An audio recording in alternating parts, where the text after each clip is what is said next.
Hello, Vanagon addicts. This is Ken Wilford here at Vanagon. Welcome to our Vanagon live stream on Friday. It's about 3:20 my time, so a little bit earlier than our 5 o'clock. But, you know, as you guys know, it gets towards the end of the week. I start getting tired, and I think, you know, I should just do the live stream early because I don't want to be here at 6 o'clock p.m. And stuff. So hopefully you guys will be joining us. As you're joining us, say hello. Let us know where you're from and what's going on, and we will give you a shout out. And we appreciate everybody who comes out every week to watch us and see what we're doing. This week on Vanagon's live stream, we're going to talk about some LED bulb situations that we've been working on. For a while, we've had our outer headlight bulbs, LED bulbs for the square headlights. We actually worked on them when I was in Belize last winter, and that has been a really good seller for us. I'm hoping you folks that had them installed are still enjoying them. I haven't heard any bad feedback on them, so we've been selling them. They've actually been through design retool, and I did a video about that, but they've been pretty reliable. The thing that people have asked me about almost immediately as soon as I did the outer LED headlights for the square headlights is, what about the inner lights? Okay, now the inner lights I didn't really have on my radar because they were very bright. The original halogens are bright. They give you good light. They weren't weak like the low beam outer squares. They actually were pretty nice. But people just really wanted them. I think they really want the lights to match. It's probably one of the prop things. They want to have the lower like energy consumption of the LEDs and the longer life and that kind of thing. So we've been working on it for a while. I actually did find some bulbs that we just did some videos on a couple of days ago. You can kind of see it here. I'm hoping it's kind of fuzzy, but you can see it in our other videos. They're basically pretty much the same exact form factor as your original lights. They go right in, they hook in, and they work really well. So far, so good on them. I just put them on the website for sale today. A pair, I think, is going for like $29.95, which is not really very expensive. And so if you're interested in them, you know, take a look on the website. I'm going to be posting. We have videos on YouTube already about it. I'm going to be linking the two things together. On the videos for the inner light bulbs, there are links to purchase them in our web store. So please check that out. Also, I wanted to apologize about the cricket noises in the last live stream. I am sorry about that, guys. You know, it didn't seem that loud at the time, but because we were all sitting back away from the screen and the guys were talking kind of low, that cricket dough, right? I mean, that noise was ridiculous. I'm happy to report this week he has probably been eaten by a cat that was trapped in here for a few days. So that's a whole nother saga. But so there's no cricket today. I hope not. And I hope you guys enjoyed the interview with the VW Heritage guys, even, you know, in spite of the whole cricket debacle. All right, so we showed you those inner lights. The other nice part about these inner light bulbs here that we just started selling is they will work in the South African grill inner lights. Okay, I did a video on that as well, showing how they go in there and install. And that was something that one particular person who's usually on this live stream basically harasses me about every week.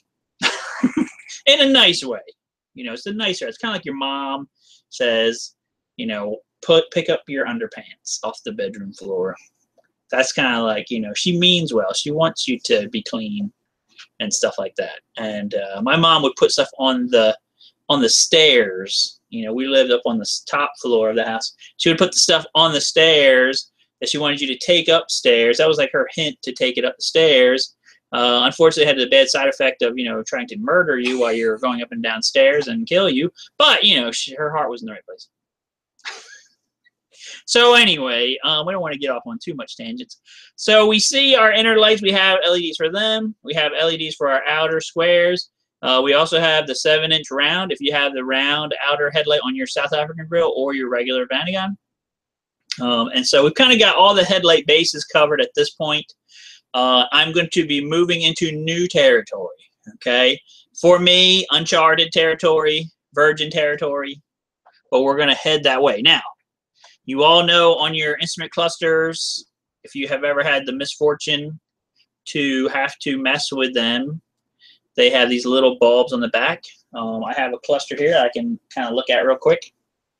Okay, you can see the back side here. We've got a bulb up here. We've got another bulb over here. We've got one here for the clock. And there's one on the top here that just lights up like this general middle section area there. So anyway, these bulbs are fine, okay, but they're not LEDs, okay? They're just regular.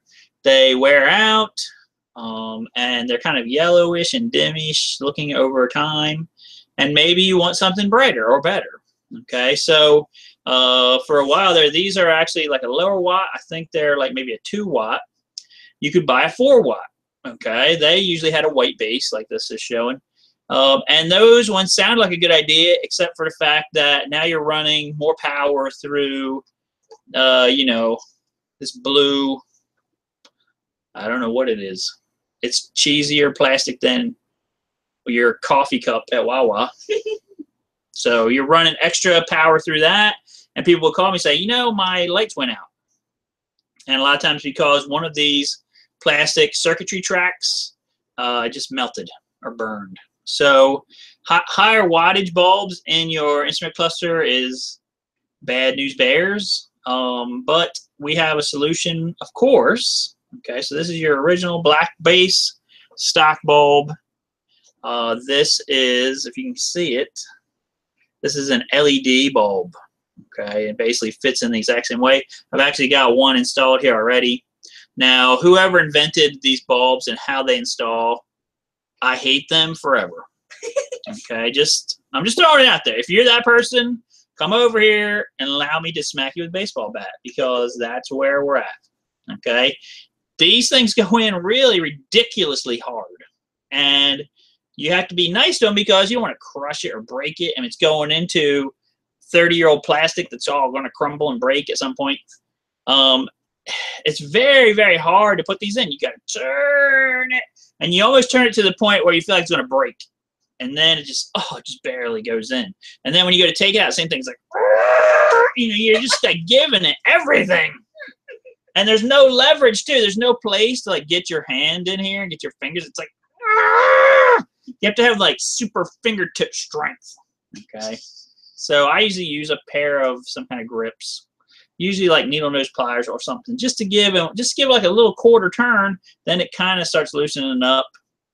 Okay, so what you really want to do, Leah's shouting for joy over here. What you really want to do is just put new bulbs in here and never touch it again.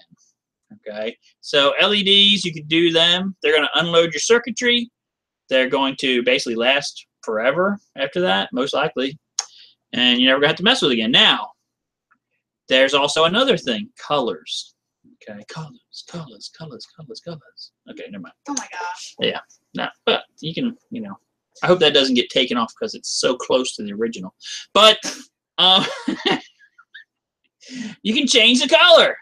Okay, we have red LEDs available, green, blue, purple diamonds, horseshoes, green horseshoes. Do they work better? Everything. A question. It doesn't, or do they work better? Well, we're going to do some trials on that. Okay, yeah, we still have to so they're not on the site. They're not up for sale yet because we have not tested them. So we will be doing some tests. I will be doing it at night so you can see a difference. I'm going to maybe put one in one side, regular in the other side, so you can kind of see side-by-side comparison. Mm-hmm. And then the color situation, I mean, that's super subjective. Okay, of course, back in the 80s and the early 90s, Audi decided that all of our car lighting needed to look like something from Knight Rider. Right? You guys remember that? Audi 80s, Audi 5000s. Yeah. It was like Kit had been like terribly designed by a crazy person. And all the instrumentation was red. You know, it looked like the car was possessed by a devil, which pretty much, if you drove one of those cars, you would say yes, yes it is. All because all that electronics was complete and utter crap. What if the person who did it was colorblind and couldn't see red? Well, then why would they make everything red?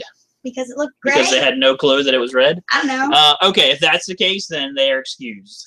But most likely they knew it was red. They thought it was going to look awesome. It looked awesome for about 1 minute until you decided that you hated it and whatever. So red was a thing. I think blue has been a thing. I haven't ever seen green. It's really up to you. Okay, so you can redify your instrument cluster. I know some people, if they do other colors, sometimes they change the things to white. Okay, you can get these stickers you can put over top of your speedometer and your other things to change it, like the background to be white. And that would probably be good if you're going like a red thing, make it look less satanic. I don't know. Maybe you want it to look satanic. It's possible. So, I mean, those are available. Also, these little deals. Okay, these deals are what lights up that little where the slider is and your fan switches and stuff like that on the dash. Okay, here's this deal. Volkswagen made this stupidly as just all one thing. Okay, so in other words, like this bulb, you know, isn't a separate part unless, no, I guess it is on this one. I don't know. This might be broken. But it's not normally a separate part, so you would have to actually buy the socket and the bulb separately to make up your lights for behind your dash. Again, we have these sockets that you can buy. Now, this socket is actually pretty much the same socket for the shifter lights on an automatic Vanagon. So you could use this as is for that. And it comes with some leads on the back. The only thing I will say about LED lights, which I've experienced it a little bit already and kind of testing these out, is that they actually do have like a plus and a minus. And there is absolutely no place on this bulb that is marked. Okay, it would have been nice if they had put like a little dot of something to represent like maybe a black dot for minus. But, you know, basically you put this in, you hook it up. You know, you need to test it because, you know, you might hook it up and it might not work. And you're like, what? Okay. And then you have to take it out and you just spin it and put it in opposite world. And then it works because it actually has a polarization to it, but it's not marked. Okay. So again, these lights on your cluster here, that's the only bad part is, you know, they kind of stink how they go in and come out. You might have to take them in and out a couple of times. So you put them in, like, they don't work. Or you have to like take them out, flip them 180 and put them back in, and then they'll work because they have a plus and minus and it's not marked. So Steve Reuter and Billy Shepard are watching. Okay. And also, hey guys. Casey. And okay. Earlier when you were talking about the LEDs for the inners, okay. Steve asked, do they require a resistor type connector? No. So far, all we've seen, we've put this in, we plugged it in, and it worked. So we didn't really need any kind of special connector. You know, when you go into the back of your inner lights, whether it be the square ones or the round ones, and you take that cover off, there's a little plug this plugs onto, and that's it. Okay, so there's nothing that's required. What was I going to say? I can't remember. I blanked. And then when we were talking about the LEDs for the instrument cluster, he says, I like my white LED bulbs. They're much brighter. Yeah, I mean, the whites, I think, are going to be the way to go. I mean, some people like different colors, and it's just because of they want it to look neat and cool and stuff like that, so they can impress all their friends in the play yard. But for me, if it's about actually being able to see what you're doing, the white is the best. And you can dim it and everything. All right, so we've got this stuff going. And another nice part is these are not really that expensive anymore. I mean, they used to be a little expensive. I think the price, by the time you buy the socket and the bulb for this, okay, and then you buy this, it's pretty similar. Now, you see this thing here. It has these little fingers on it here that's supposed to lock into where your automatic shifter thing is. They actually put in there, kind of give it like a little twist. And then this thing, you can see it's it's kind of smooth, okay, all the way around. So actually all you have to do is just cut these two little things off with like a razor knife, and it'll shove into the same place that this thing will shove into. And if you know, maybe you need a little bit of a piece of tape or something to secure it, just to make sure it doesn't slide back out. But you know, you should be able to use those sockets for replacing these other ones. Okay, so Indigenous Pathways is back. It says, just joined. Do you have a white LED bulb for the climate control cluster? My bulb is original and dim. yeah, that's what this would be for. You could use it for the climate control cluster. Okay, I could get one and show it to you real quick, but you know, I would have to cut these two little things off, and I'm actually saving these because I might use them in an automatic transmission shifter thing. You know, this stuff drives me so nuts. Some people don't care about their light illumination things, and some people are just psychotic about it to the point of craziness. Like my one friend, who will remain nameless, bought a Vanagon off of me. And I spent weeks, because it was, you know, I always try to make sure everything's really nice. Plus, it's a friend, and he doesn't live far away. Okay, so I'm like, I need to make sure this thing is right. So I went over this thing and over this thing and over this thing. And I mean, it was really nice. It was very clean. It was, everything was working properly, I thought. So he comes here, gets in the car, turns on the headlights, and immediately, well, where's the lights on the shifter? I'm like, what? What are you talking about? He's like, on the automatic shifter, the two lights that light it up, what's going on with that? What's up with those bulbs? I'm like, I don't know. They're burnt out. Well, do you have any? Where are they? Can we fix it? Do we have? I'm like, thanks. You know what I'm saying? Like, let's hone in on the one thing that's not working right now. Like, and it's not even slightly critical to mission success, you know, and let's just focus on that. So yeah, that's one of those things that happened. All right, so let's move on from our LED lights, unless anybody else has any questions about it. You know, these lights, some of these are rated for 60,000 hours. I don't know how many hours, how many years that is in human years. It could be just a couple years in dog years, but human years, it's probably like forever. I don't know. 60,000 hours? That's a lot of hours. That's what the inner light bulbs are rated for. 60,000 hours. Yikes. Okay, Nuts. let's move on. Okay, so we've been working on our cruise control situations. That's in this box right here. Okay, Billy Shepard wanted to know what the thing looks like that goes on the dash. It looks like this right here. Okay, it's a gray little little thing that's like got your let's see, what does it got? It's upside down. What, Billy Shepard? Come on. All right. So I'm blaming everything on Billy Shepard. It's got on and off. Ooh, yeah, that's important. And it also has your set. Okay, you set your speed and your resume. So if you push the brake pedal, it actually shuts off, and then you can actually push resume. It goes back to your previous speed, just like any, you know, modern cruise control. I usually put this thing.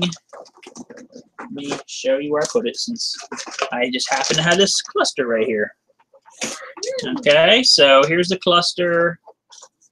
Go West, they had a thing where they put it onto the steering wheel. I actually installed that, and it is completely ridiculous. Like, I'm sorry, but why? Okay, so like, it stunk. I didn't like it. Okay, so you put this thing right here, okay, in front of this hole. It actually just sticks there. Usually there's nothing there. I mean, unless you have a fog light switch, which vans did not have as a stock thing. There's usually just a blank right there. You just put it right in front of there, run the wires through that hole right there, and bam, it's right here on your cluster, and you can, you know, turn your cruise on and off real easily. You can see it nicely. It actually illuminates. I'm pretty positive that inside it are LEDs, because they look like LED lighting on the inside. So we're still working on the cruise. Basically where we're at is just for this control, you have this little, you know, thing of wiring. It's maybe a couple feet long. Then on the unit itself, that has some wiring that's like about 6 feet long. Yeah, we need another 14 feet to reach from the back of the van to the front of the van. So I have a guy who is making up that harness for me. If he's watching this video, he told me that was going to be ready 2 weeks ago. So, you know, whenever you're ready to ship it out, that would be great. Okay. So as soon as we get that in, we can test it out again. And I actually did some photos and everything of installing it into a Vanagon already. I didn't do a video, but I did photos. It's pretty easy, and it's a nice system. It works great. Okay, you guys, if you need cruise control, like I said, with me, I love cruise control because my leg kills me. People are sending me pictures. That's great. My leg kills me. I have sciatica on this one leg where you push the gas pedal with. So if I sit there and hold that for a while, I will be hurt for like a month. Like actually almost literally a couple weeks later, I'll be hurting. So I don't like that. And then I also like to not get tickets from the police. Okay. And Maryland is great for this. They have speed cameras in their work zones. Okay. Do you know what a work zone is? Like, in my opinion, a work zone is when you're actually doing work. In Maryland, a work zone is a bunch of cones and a speed camera and no work whatsoever being done. Okay. So you're driving along, I'm going the speed limit, I'm going 70 or whatever. And then a work zone 55. Okay. And it even says speed camera and all this other stuff. And unless you put your cruise control on, most likely you're just going to blow right through that at your normal speed, 65, 70. There's no work crews there. Nobody else is slowing down. Tons of cones. Nothing's really happening. Blah, blah, blah. Until you get back home and you get a letter from Maryland, you know, DO, whatever, saying, gotcha, and a picture of your Vanagon going 70 miles an hour saying, naughty. Okay. Right. Really, people, you're going to bust a Vanagon for speeding. You know how ridiculous that is? So, you know, once you pay that one time, if you have the cruise control, you can just set it on. You know, just like that old Ron Popeil commercial. Set it and forget it. Okay. Oh, and you can have your turkey in 3 hours. Okay. So Indigenous Craftmate says, how many hours in labor does a cruise control install usually require at your shop? And then Billy Shepard says, gotta have one ASAP. So the cruise control, the way we're going to have it set up, it would probably take about 2 hours to put in. Okay. Especially since, you know, I've installed 3 or 4 of them and got it to the point where I know exactly what to do, how to hook it up, how to set it up, what little switches to click, and all that stuff. Now, you know, you buy from us in the kit, I'm going to give you all the information that's going to go with it. So it'll be pretty easy to put in. Like a normal person, maybe the first time they do it at their house, it might take them 4 hours. If you did it once, you could do it in probably 2 hours. So, yep, it's pretty easy. It's basically mainly bolting it down, drilling like 2 holes, bolting it down, and hooking up the thing to the throttle, and that's pretty much it. And splicing some wires. Yep.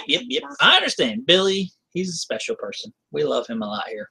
We have his picture every day. We look at it, and a little tear comes down like this. It's like that Indian in that commercial. Okay. All right. Anything else going on? I don't know if Costas is here. Oh, boy. I'm going to summon him? Summon the devil. I mean, Costas right now. And Costas is a picture. This guy will figure out more ways to not give me money than anyone I can imagine. Oh, because he will touch base with me online. I need to help him immediately about some problem he has with his shifter. He needs to know this. He needs to know that. Then he wants to buy something that costs $5 and wants to know how much does it cost to ship it to Greece. I'm like, that is going to cost $40 or $50 or $75, whatever. I mean, shipping something to Greece is expensive. Oh, well, I guess I'll just buy that locally. I'm like, that's fine. You could give me a donation with PayPal for helping you out. Oh, I can't do that. The last thing I got from him was a picture of his wallet with €5 in it, and that's all that he has apparently. So maybe we should start a GoFundMe account for Costas to maybe get him some food, perhaps some clothes. We could send him canned items. Oh my gosh. Hashtag All right. Save Costas. Yeah, hashtag Save Costas. Fun. I don't know what to tell you about this guy. Okay, I like him. I'm gonna keep helping him, I guess, because I have a sickness. But you know, I can't imagine there isn't a way to like use PayPal and send money to me, which people in Sweden did this week. So yeah, they bought stuff. They didn't actually just give me money for helping them, but they bought stuff. Actually, then they paid me in Swedish money. I thought these people were on the euro. What is the Swedish money deal? Right, people? European people? Y'all know the deal. Euros and stuff. But Swedish people, Switzerland people, that's not Swedish? Is that Swedish? I don't know. Switzerland people, the people that do the banking for everyone, got their own money. Yeah, isn't that messed up? What's it called? The Kroner? I don't know. Something. Swiss cheese? I don't know. Swiss cheese. Swiss cheese. All right, so I'm rambling. All right, let me keep looking down here. What else we got? We got completely not needed or required by any humans. Gray blinker things. They are not necessary. You don't need them. You don't. No, do not buy these ever. Never buy them. Nope. Just let them go. And you know, why am I saying that? Because it's just for looks, right? That's all that it's for. I mean, you know, so if you want the look of it, buy it. If you need a turn signal, get an orange one because there be a better turn signal. This one you have to have an orange bulb to go inside it. What kind of sense does that make? I'm going to have a gray thing and then an orange light is going to flash inside, or I can just have an orange thing and have a regular bulb, and that's more normal. So you know, it's just for looks. If you want it, you buy it. Okay, these ones are actually made by Hella, which is actually a nice quality one. Not sure why, but I can't even get Hella ones for the normal ones. Like, and these are white box. Like, how does that work? White box is usually cheap stuff, and that's actually Hella. So it's actually good stuff. Okay. I actually have one more of these. Okay. It always seems like I either don't have enough of these or I have one too many. Okay. So I do have one of the 1.9 distributors. That is a new unit. Okay. I had 3 people last week order them, and at the time I didn't have any, so I went ahead and got some rebuilt. And then all of a sudden my supplier said, "Oh, guess what? We have some." So I got 3 came in. One of the 3 people that ordered them, the other 2 said, "I want the new one. Forget the used one or the rebuilt one, the new one." So I sent them 2 the new one. I still have 1 new one, and I sent him one of the rebuilt ones that we also got back at the exact same time from the place. Okay. Now, I mean, the rebuilt ones are nice. They're not garbage or anything. I'll show you one of them. I mean, they're nice and everything. See, here's that. That ain't bad. It's all clean. It looks pretty new. And it's got new stuff on it, like the hall center unit. The vacuum thing has been rebuilt. Okay. So, you know, it works like pretty much like new. But, you know, it's not new. It's like $100 less than this other one. Okay, because that one's new and this one is rebuilt. So if you need a 1.9 distributor, I actually have 3 at the moment, 2 rebuilt, 1 new. If you want the new one, definitely let me know, because it'll probably, as soon as this video is over, for some weird reason, Billy Shepherd will call me and want to buy it. And even though he already has one, he'll want another one. I don't know. Or he'll call some friend of his and be like, "Yeah, buy it real quick, take that one." Okay. So it might not last. All right, so we got that going on. I actually had somebody return a set of Synchro gas tank straps that are stainless steel. So I have a set of them here if anybody needs them. All right, I got some other stuff to talk about. this week. Well, let's see. One thing that I had to talk about, which is this couple that used to have a blog about traveling with their Vanagon.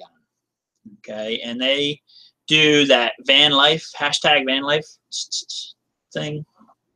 Okay, they were a couple. Their thing was called Slow Car Fast House. I don't know if any of you guys remember them. They had, I think, an adventure wagon. They had a Boston conversion in the back, and they traveled around in that for a while.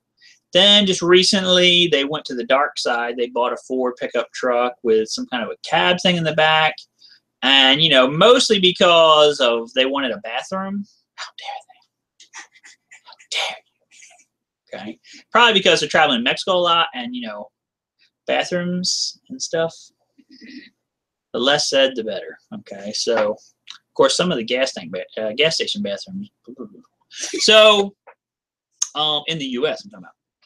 So anyway, they got that, and you know, but I still follow their blog because they're Vanagon people. I used to sell parts to them back in the day. So they're down right now. They are in Belize, okay, and I sent them a message this week. They said they were going to be in Belize. I said, guys, I wish I was there with you. I have a friend down there who does mechanic work. If you guys need anything, let him know. Even though, you know, they had a Ford truck, I thought, he sells tires. Maybe they could use some tires. Okay. So next day they get in touch with me. We need your help. We need to get in touch with your friend down there because this other couple, who I think their thing is called Go Something Go.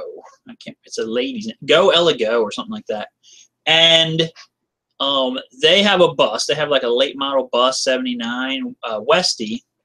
They were camping by a river in Belize, and I guess in the middle of the night, the river started to rise, and the next thing they know, there's water coming into the camper, and so they got whatever stuff they could get. They got out, and the river, like basically swept the camper, flipped it onto its side, and yeah, so they're like, we need help getting it, you know, back upright or something. My friend actually did try to help them and get them figured out. He told me the last thing he said was the van is full of mud and they're trying to clean it. And it's, you know, I've seen some pictures of it. I actually had some pictures from them. And it's a terrible disaster. You know, it's terrible what happened to them. So I guess, I don't know if there's a moral to the story. If you want to help those people out, let me know. I can try to maybe send you their website, their email address, and you know, maybe you want to help them financially. They haven't actually posted on their blog yet that they've had this disaster happen, so I don't want to totally you know, steal their thunder or whatever that way. But you know, if you want to help them out, they're down in Belize right now. They're trying to get their bus back on the road. If it's anything like the one I've been working on for 4 years now that went through Hurricane Sandy, I will say that good luck to them. Because that water and the mud is going to get into every last crevasse of that bus. And it is going to cause problems. Okay, so I wish those guys the best. Hopefully they can get back on the road. I guess the moral of the story is campsite, pay for campsites. Billy Shepard says he's good friends with them. Really? Yeah, he says Mike and Geneva are good friends of mine. Oh, Mike and Geneva. Okay, yeah, they're real good. They're fine. Okay, don't get scared, Billy. Mike and Geneva are fine. They actually went to help this other couple. And you know, Mike and Geneva, they got their stuff together. They know they usually actually pay to stay at a RV park or someplace like that. When they said they were going to Belize, they do a time delay on their blog, so that way people don't know where they are, which is smart because then you can't like cyber stalk them and steal their crap and kill them and all that stuff in their sleep. So they'll like delay when they tell people where they're at. So like last week they said, hey, we're fixing to go to Belize. And I'm like, oh, if you go to Belize, I know a good place to stay and this and this and this. Well, then they emailed me directly like, we're already there. We're in Belize and we're staying at this particular place. And that was the exact same place I was going to tell them to stay. So I'm like, oh, you guys, you know, got your stuff together and everything. Oh my gosh, I bet you money Costas is calling me on the phone right now. All right, so, but we're not going to pick up. I'm not picking up. We're on a live stream. Okay. So, because it's like an international call. Yeah. Casey wanted to know if there was a difference between the new and old distributor. I guess the new one and the rebuilt one. Okay. There's not any functional difference between the new distributor and the rebuilt distributor, really. It's pretty much the same. They would fit the same, work the same. The only, I don't really know a difference. This one's new. So when you look at the body of it and everything, I mean, it hasn't been molested at all. Like, even it's not painted because it's new, so the metal is still not corroded or anything. Shiny. When you go with a rebuilt one, they have been blessed. They have been painted. Sometimes you'll see, marks on here where people have put it in a vise at some point. Like, probably not the rebuilder guys, but some other people were working it over and whatever. I mean, even on this, this thing, which is your vacuum unit, still has the CAD plating on it, which is like, it's kind of aesthetic. But I mean, Steve today bought one. Did he? And the one he sent me was like almost as nice as this. It's like his only had like 20,000 miles on it. It was super nice. He's like, I just want a new one. I want a new one. Well, I understand the idea. I mean, his is old. His is so many years old, but so there's not a real functional difference. It's really just a matter of if you want, something that's new versus something that's rebuilt. All right, I'm going to look at this transcript of this call here. Eventually it's going to come up, and I'm going to see who this is calling me. I bet you it's Costas, and he's trying to, like, shove money through his phone mic. And he's like, it's not working. I don't understand. That's not even Greek accent. All right. So let me keep going here. So, yeah, so just, that's what's going on with that one terrible scenario. Okay. Just be careful out there, guys. I understand the adventure side. You want to have adventures. Adventures are great. Too much adventures can be like you're dead. Okay. So, and then other people are like, yeah, I can't believe it. They're gone. Okay. Don't go to that point. Don't go to the extreme, where you're dead. And usually planning ahead a little bit, like I said, stay in actual RV parks or in the thing of a someplace that actually has some kind of like, okay, all right, never mind. It's not Costas. Someplace that actually has security guards or like a dog, anything. You don't want to be out there. Down in Belize, it's a nice place. I've been down there lots of times. I've never really felt scared, but they have a high murder rate. So usually while we're there, somebody gets dead. And then they're like, oh, how did that person get dead? Well, they went out to a bar, and they were there till about 3 o'clock in the morning, and they were super drunk. And then they went to their car or something, and they got robbed and got dead. Got stabbed or whatever, or got kidnapped and then got dead. And, it's because they're doing something stupid that they really shouldn't have been doing. If you just do your stuff in the daytime, I mean, I don't drink, but if you want to get drunk, just do it and then get somebody to take you home before it gets dark. That's all I recommend, because after dark, ain't nothing good happening. If you go to Belize, I don't know what it's like in Belize City, but where I go in Belize, after dark, there is no nightlife. There is no nightlife. There is no discotheque. There is none of that trash going on. You're basically just that's when the bad guys come out and they're waiting for you to screw up so they can take your crap. Okay, so don't do that. Don't go off all by yourself. Again, Belize is right up against Guatemala on the western border, and there's kind of like a no man's zone in there where criminals like to chill, because there's it's in between the two countries and they don't want to fight, but they don't really have enough money to actually patrol the border. So they just kind of ignore the border area. And all these murderers and criminals and things from both countries probably a little chilling in there, and you don't want to be chilling in there with them. So just be smart. Like, if you're going into that area, oh my gosh, you use a guide You know, all kinds of stuff. Billy says he lost his awning on an extreme adventure, and after he saw it was missing, it wasn't worth trying to recover it. He wouldn't have went back on that trail for $2,000. Yeah, I mean, sometimes you do stupid stuff and you learn. That's the smart way to be. Okay? Like when I was young, I had my little pickup truck that I loved, Volkswagen pickup truck. I decided I was going to go off-road adventures with that.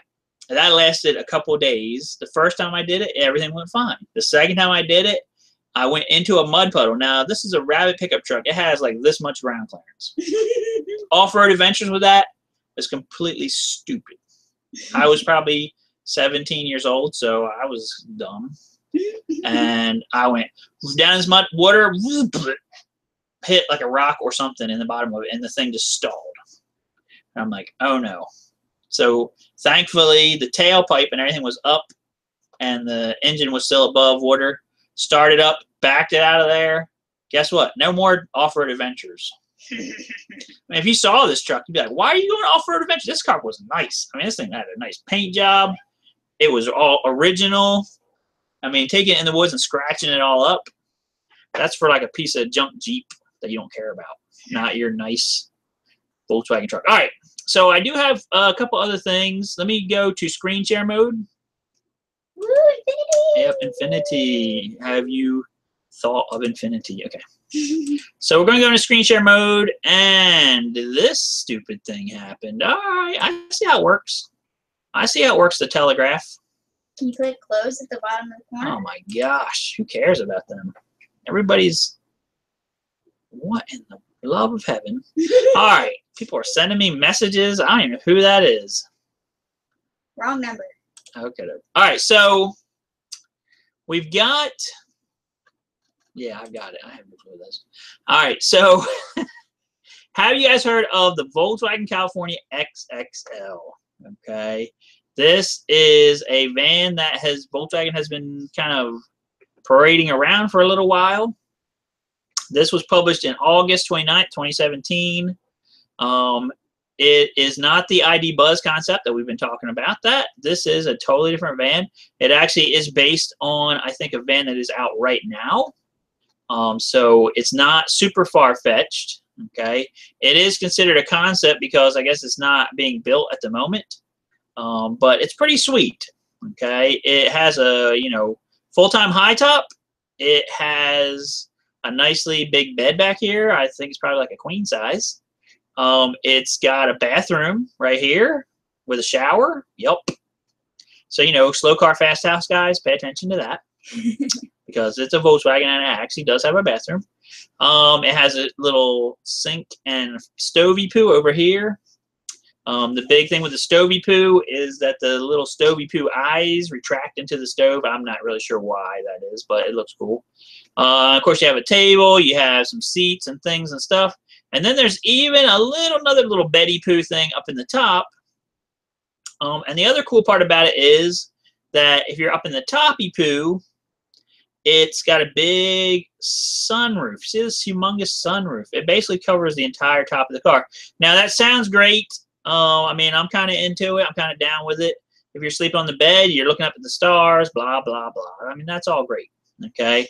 Reality is, it's a nice warm day, sun's out, guns out, and your top is frying you to death because it's so hot. It's like you're in a greenhouse, okay? If you want to look on YouTube, they've got extremely loud videos of it. Okay, where you can look at this cool looking van. It's based on the Crafter, okay, and the other part that's a little weird to me is the back end of it, where the back kind of sticks out beyond the back of the car. That's a little bit weird, but it looks cool, and I mean they're definitely targeting our demographic, older people having a midlife crisis, wants to have retractable stove eyes and also retractable table things that pop out of the wall. So, if you're just take a look at this, let me know what you guys think. Would you be into the California XXL? or you're just not into it. Okay, let me know what you guys think. You can watch this video in your own free time. I'm going to pause it now. Everybody's like, oh, I was watching that. All right. So that's one of the things I wanted to show you guys was that California XXL deal. Let me know what you guys think about it in the comments and that kind of stuff. Are there any questions? Anybody have a question that we can talk about? When you were talking about doing stupid stuff, Indigenous Pathway says, I too did something stupid and not too long ago. While driving through the Mojave Desert, I realized that I did not lock down my pop top. The winds were 30+ miles per hour. Luckily, my top was spared. Whew. Yeah, I've actually seen the aftermath of that. Okay. I had a customer that had the 72 West 71 Westie where the top actually pops like reverse, okay, like this, okay. So his top didn't actually tie down good. They had these stupid strap things that locked it down, and I think they mostly depend on the fact that you're going in forward, so the airstream is just pushing it down, okay. So we don't really need any latch things. We have these little plastic strap things. Well, his had broken. And he had just he had just reworked his top. It had cracks and things in it. He took it off. He reglazed it. He fixed all the cracks and things. Then he put a brand new canvas, I think, that we had supplied him. He put that in, got that all nice. Then he broke down. So he called me up like, I need this to come to your place. I'm like, okay, that's fine. I'm like, just make sure when they put it onto the truck, okay, when they put it onto the rollback, to have it on there facing forward, okay, make sure you do that. He's like, oh, they've already left. I'm like, okay. So I'm sitting there saying, well, 50-50 chance, right? Face forward, face backwards. It's going to be facing forwards. It was facing backwards, of course. And here's this tow truck driver down on the road. Hey, man, you know, hey, man, I'm driving down the road. I'm listening to my country music, and I got my little tobacco chew in here. And then all of a sudden I hear, poof, and I'm like, oh, that must have been another part of that song I was just listening to. And because, I mean, he had no clue this was going on. The top went like this, broke it, like ripped the brand new canvas off, all kinds of stuff. It was completely ridiculous. And so thankfully yours did not release, because that would have been bad. Okay, that would have been horrible. Steve Ritter was talking about the thing you just showed them, and it says, it's a sweet ride. I hope the roof has an electrostatic tint so that it can be tinted for privacy with a light charge to the tint. And then or some kind of sunshade that you could like maybe retract or something. Yeah. You just want to be able to block that sun, like, because it is going to fry you in there. And Indigenous says, looks neat, however, it has no ground clearance. Probably a $100K price tag. Ouch. Yeah. And Billy says he'll stick to the Vanagon. Yeah, I mean, that's really, to me, been the biggest issue. I mean, when I was younger, these big, humongous motorhomes, you know, the Class A, they were like $100,000, maybe $1.25. Okay. Now you can buy them for $1.2 million. And this is not Jeff Gordon's, you know, one that he has super customized for himself to go to the races and all stuff. This is like a normal person Class A RV. I mean, it's not super expensive things. I'm saying, like, this is something that supposedly a normal person is supposed to be able to purchase or something. $1.2 million for a Class A motorhome. Then you get down to what they call Class C, which would be what the Crafter one would be. Okay, $125,000. You know, you see those Sprinter ones around with the high roofs. And I've actually watched a lot of videos about the interior, so I like to see how they're set up and their different ideas that they have. $125,000 for them. It's a lot to me for something that's just for two people. It's a small vehicle, small van. I mean, when I was younger, you know, I guess they still sell these ones that are based off of like a Dodge van. I mean, we had one of them when I was a kid, a Class B. And those were not expensive. They were like what everybody like middle class people use for their RVs back in the day. And if you're American, of course, some of you guys were, you know, lucky enough to grow up in the Vanagon world, and you grew up with buses, campers, bus Westies, and stuff like that. But we had a little Class B because, you know, again, it was me, my mom, and dad, and 3 kids. So it was 5 people. I mean, you needed a little bit more room. Okay, so we had them. I mean, they didn't cost a lot of money, and we used that thing until we didn't use it anymore.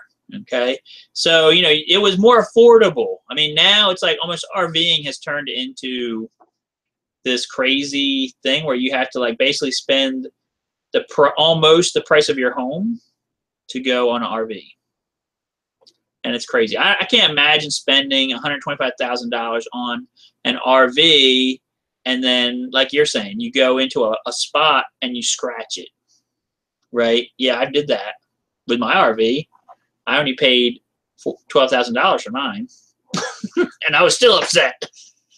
You go into a thing with $100-something thousand RV. Now imagine how bad you feel with your $1.2 million RV, and you scratch that sucker. Okay, I guess if you have enough money to buy it, you're like, scratch it. I'll just get it repainted completely. It'll only cost 20 grand. It's fine. Like, money is no object. But so anyway, the Vanagon is still filling that nice niche, is what I'm trying to say, where it's relatively affordable. You know, you can get into it at whatever price point you want to, and you can do some camping. You can see if you actually like camping in a vehicle. Some people don't like it. Some people love it. I personally love it. I hate sleeping on the ground. Ground is for bugs to crawl in, but not for people. Okay, any other things? Billy just said, I sleep pretty well in my paid-for Vanagon. Yeah, man. I mean, that's the other nice part. I mean, if a similar vehicle nowadays to a Vanagon, like a Sprinter RV, $125,000. So a Vanagon, if you pay $20,000 for it, so that's nothing compared to it. And sometimes you can get it for, you know, way less than that if you want to do a little work. All right, any other questions? We're running out of time here, I think. But we always get stuff at the last minute. At the last second, everybody starts getting, oh, he's going to quit. I better make up things for him. Oh, okay. One of the things was from my bank. My bank called me. They want to give me money. So, they're willing to throw it my way. I'm ready to catch it. So there you go. There you go. I got approved my credit line for my bank. After 20 years, they finally came to me and said, we want to help your business grow. I'm like, wow, really? 20 years. Okay. I guess better late than never. And, you know, if they come to you and say, hey, we want to give you a credit line, I'm like, shoot, yeah. It's not free money, but, you know. Anyway, all right, let's not get off on that track. Okay, so just trying to think of anything else going on. Let me show you what CV boots I use, because that's a thing that's going on now.